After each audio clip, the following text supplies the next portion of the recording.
Protect your DNA. BioPQQ can promote formation of new mitochondria. Infowarsstore.com.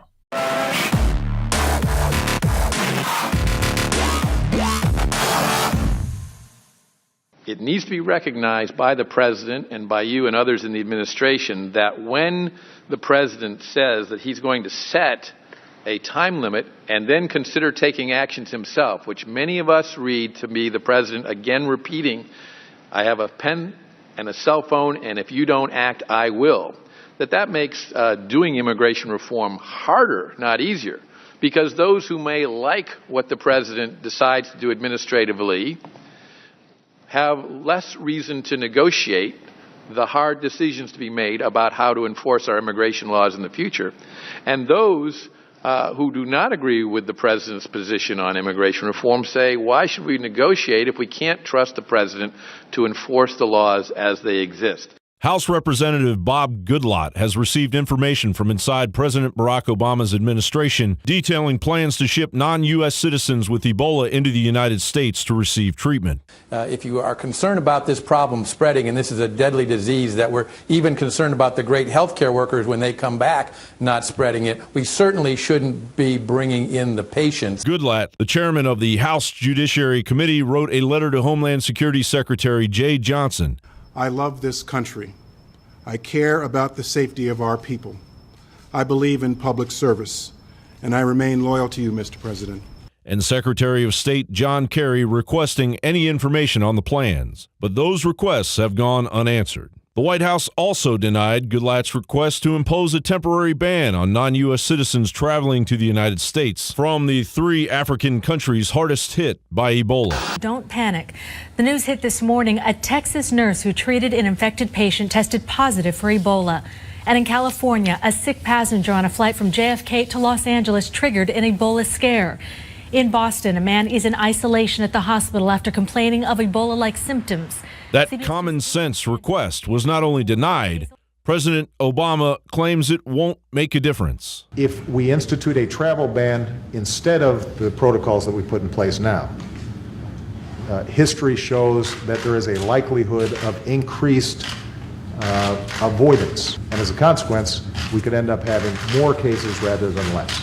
The Obama administration has already illustrated their preference to dangerously instigate an unyielding socialist position over the safety of American citizens. In 2013, Immigration and Customs Enforcement released into the United States 2,200 illegals, 629 of which that have criminal records ranging from repeated drunk driving offenses to aggravated felony, drug, sexual abuse, and homicide charges. No one on that list was charged or convicted with murder, rape, or sexual abuse of a minor, were they? They were not. Was anyone charged or convicted of illicit trafficking in a controlled substance? There were some with drug offenses. The individual I mentioned earlier, who is 68 and a lawful permanent resident. Were any involved in child pornography? Not of the ones that I am aware of the release, no.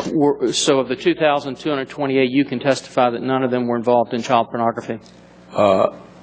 To the best of my knowledge, I can testify the answer is no. Well, to the best of your knowledge just means that you don't have any knowledge of it. That information was leaked to the public only after USA Today made a Freedom of Information Act request. Although 418 charges of child sexual molestation and rape in North Carolina in 1 month alone went heavily unreported. As Obama waits until after the midterm elections to open the floodgates, what is driving the Obama administration's recklessness? Look no further than senior advisor to President Barack Obama, John P. Holdren. Holdren is the author of Ecoscience, the textbook that advocates putting drugs in the water supply to sterilize people, mandatory forced abortions, and a tyrannical eco-fascist dictatorship run by a planetary regime. Holdren's radical solutions to overpopulation are routinely discussed in the halls of the National Academy of Sciences. The National Academy of Sciences has published a shocking report which envisages a Chinese-style global one-child policy as the only means of reversing climate change and reducing global population to a sustainable number of 1 to 2 billion people. The white paper, entitled "Human Population Reduction is Not a Quick Fix for Environmental Problems," authored by the University of Adelaide's Corey Bradshaw and Barry Brook, even entertains the impact of world wars and global pandemics that wipe out 6 billion people as potential methods of combating the threat posed to the environment by overpopulation.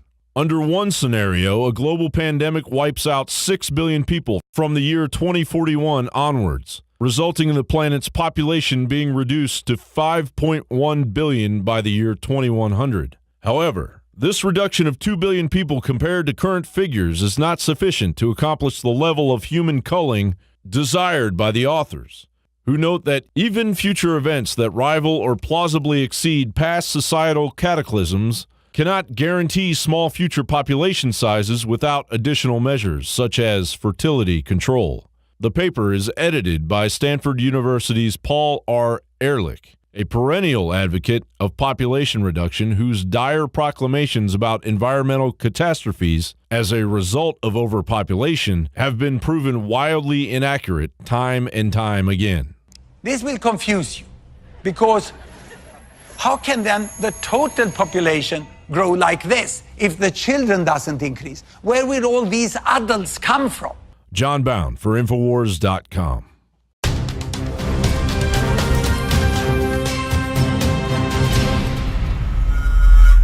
You want the best that's out there at the lowest price anywhere? Well, we're bringing you a total win-win. The ultimate value, cutting-edge, trailblazing game changer that also supports the InfoWar. We have produced a limited run of DNA Force, and it will take up to 12 weeks to produce more once we sell out. Secure your DNA Force today at InfoWarsLife.com or call toll-free 888-253-3139. DNA Force from InfoWars Life.